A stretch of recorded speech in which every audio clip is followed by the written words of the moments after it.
Hi, my name is Joey, and this is my channel, Phoenix, #RisingFromTheAshes. It's my vlog about life, my life, dealing with anxiety, depression, and the executive function, that dysfunction that comes with those things. I have been dealing with this for most of my life. I'm 46 now, and I've been dealing with this pretty much nonstop since I was 15. So I guess I know a lot about what it's like to be feeling like this. And I decided 3 years ago that I wanted to share that with the internet for some reason. I still don't really know why. No, I'm just kidding. I I wanted to have an outlet basically and have a place where I could talk about my feelings and talk about my life and talk about the way depression and anxiety affect my life and the things that I do. So that's why I'm here, and let's get on with it. Um, I talked last time I made a video. I talked about my guinea pigs, the herd of 3 female guinea pigs that took up a chunk of the living room for the last two and a half years. And I came to the decision that I wanted to rehome them. And I feel very, very bad about it, but I also feel very, very much like it was the right decision. Uh, but I didn't come to it easily. I really thought about it, and my conclusion was, and it might sound to some people like a shallow way of putting it. I don't know. I feel anytime that somebody, like, there's this person in me who used to work in the animal care industry who wants to think that anytime somebody rehomes an animal or gets rid of an animal or whatever an animal, that they somehow are doing disservice to that animal. And I don't really feel that way anymore, but there is a part of me that still is just like, but you failed them. And and it's a shitty way to feel. Like, did I fail them? Like, did I like dump them off in the middle of the road or take them up into the hills and just leave them? No, I rehomed them. The Humane Society found homes for them. Hopefully good home. Hopefully they went all together because they're a herd, they're bonded, so they needed to be together. They told me they would go together. I can only hope. Um, but there were a few factors in my decision. Number one, the guinea pigs were frightened like hell of me and my partner. I don't think they were frightened of the child because they would go up to her and they would even let her pet them a little bit. They would not do these things with me and my partner. Not at all. They see us looming over the cage, they run scattering like cockroaches into their little houses, and they don't come out. Like, if you feed them, they will come out. But for lack of a better way of putting it, they were kind of disappointing pets in that way. Like, I looked at them as like fuzzy fish, because you can't pet fish and fish won't really interact with you, although some of the ones in my big tank do a little bit. But fish, for the most part, just keep to themselves and you just look at them. And that's kind of the way it was with the guinea pigs, which is fine. But it made me start to feel very resentful of the guinea pigs, because I was like, I'm spending all this money to feed you guys, because it wasn't cheap to have them. They took up a chunk of expenses. It took me a while to figure that out, but they did. And there was that. There was also the fact that there's so much noise in our house. like all the time. My partner's loud, and even in a normal voice, loud. But when there's arguing or stuff like that going on, the volume gets even higher. And guinea pigs are like scaredy little creatures. I mean, they can't handle that excitement. Ironically, most of the screaming and loud noises probably came from my daughter on a daily basis, because she screams like almost every day. So there was that too. But for some reason they were afraid of us, but they weren't afraid of her, even though her high-pitched scream is, definitely coming from her, not from one of us, because we can't get up that high. I don't know. The guinea pigs just didn't like us. They were okay with the child, but they didn't like us. And that was disappointing to me. And then it made me resentful. And I thought to myself, I really don't have the time and the resources, the mental and physical resources that you need to get through the day. I don't have either one of these things to keep pouring into these guinea pigs that I'm starting to feel resentful of, and what have you. I don't have the energy. I don't have it in me anymore to do this. I didn't take care of them solely by myself, although I was the only one that cleaned the cage. And I never complained about it. I never fussed about it. We just did it, and that was it. But because the pigs are just so like, don't touch me, get away from me, oh my God. It made me, made me resentful. So this is where I arrived at the conclusion that maybe I should think about rehoming them, because I can't keep spending this resource and not getting anything in return, seemingly, and just be happy with it. I don't have, like, if I had a lot of money, that would be one thing, but I don't have the money to do that with.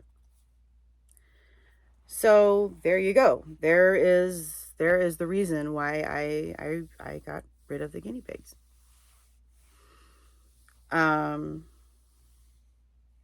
Do I feel bad about it? No, I don't. I'm relieved about it. I hope in my heart that they went to a good place and that they're okay and they're going to be okay. But that's as far as I can take it in my mind. I have to cut it off. And it's not easy for me to do that. It takes effort. It takes conscious effort. But in this case, it's been worth it, because I don't want to say it's opened me up to other things, because like I'm literally sitting in my closet right now, but I'm surrounded by clutter on all sides. The house is clutter on all sides. I cleared a space in the garage. I cleared my filming space in the garage. So that's clear, but the around it is all clutter. So I don't want to say that I have been really good about cleaning, but I've been trying. I've been doing a lot of things in dealing with my daughter in the last few months, and I tell you, I've really been very much involved in that and very much preoccupied with that. She's going to therapy, play therapy. I don't know. They call it play therapy because she does like artwork and stuff like that, and plays with dolls and what have you. So there's that. She's doing that. That's once a week. And then she's taking medications. So she's got the doctor for that once a month. This last time we went 2 months because she's been doing so well. She got student of the month at school. I'm so proud of her. I can't tell you how proud. She worked so hard for that, Because if you, I mean, I don't know, I can't remember what videos I talked about in the beginning of the school year about her behavior, but I'm sure I must have talked about it a little bit. And she's just made such a turnaround. You wouldn't even know it was the same child. Uh, the teachers and the people that have been working with her through the school system um, all said this to me, that she's very, very, very smart, and she's made huge progress in her not just like academics, but in her social social skills as well. So I'm super proud of her. It's June. I love June. And I'll tell you why I love June. June, of course, is Pride Month, and I love that. That's been a source of joy ever since Pride became something that was popular, I guess. Since I was aware of it, I don't know. Since I was in my 20s. Uh that was a one thing about June that always brought me joy, but also my daughter was born in June. And no words. That's like how special can that be? I don't know. Don't even get me started. I'm handling her birthdays a lot better. I handled it pretty good this year. And I've been handling it the last few years better. It used to really break me up when it was her birthday, because I was like, "Oh my God, she's another year older. Time, stop, please. You're going too fast." But this year she's 8. We had a party for her at Chuck E. Cheese. Well, we all agreed that we weren't going to get her any gifts this year because she has too many toys. And I do mean exactly too many toys. That's because she has mommy, who has poor impulse control. That's me. But what can you do? So we said we're not going to give her any toys this year. And it was agreed upon that she would have a party and she would invite her friends from school. She came up with 7 friends she wanted to invite. Only 3 RSVP'd. Only 3 showed up. We were, of course, all 3 of us worried like crazy that she was going to be devastated about that. But she wasn't. She was happy. She had a great party. I did kind of good. Both my partner and my mother were like, the whole thing was like mass confusion. I don't even remember what happened. And I thought to myself, oh, well, I remember what happened. I think I did really well in that social situation that is foreign to my neurodivergent brain. So I was proud. One of her friends has 2 mommies. I was so tickled by that. I was like, oh my God, I want to go up to them and be like, yes, fellow queer person. Hello, fellow queer person. I'm so glad you came. But then I remembered that I'm socially awkward and weird. And I was like, don't do that. So just say nothing. I didn't really say nothing. I talked a little bit, I talked certainly when I was talked to, but I tried to induce a little bit of conversation. I think I did well. It didn't seem like a confusing mess to me. Of course, the part where they were going to put all the birthday kids on the stage and be like, well, they don't have a stage anymore. They have like a dance floor, and there's no animatronics anymore. It's just a screen with Muppets of, not Muppets, no, not Muppets. They're puppets of the Chuck E. Cheese crew. It's kind of weird. I didn't really like it, but that's what you can do.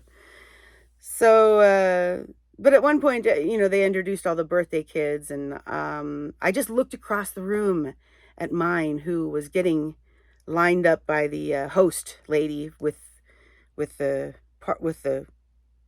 place, and she was getting ready to introduce them all and put them up in front of the, and my daughter just looked so, just, I was like, oh, either she's going to throw up or like she's going to fall over and faint or something's going to happen. I got to get her out of here. And I did. And I got her out and I got her into the bathroom and she calmed down and she was okay. And she was like, I don't want to go out there. And I was like, honey, if you want to just hide in here with me, I'll hide in here with you. It's okay. No problem. Because I understand what it feels like to feel that way. So that's what we did. For some reason, the sound system plays in the bathroom so we could hear everything that was going on. So then when it was over, we just went out and she was fine. She had a great time.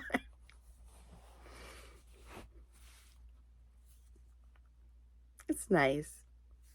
I was so glad that we could have done that. We could do that for her. That my mom could do that for her. Really, my mom does that sort of stuff. I don't have that kind of income, but I am very grateful to her for doing all that.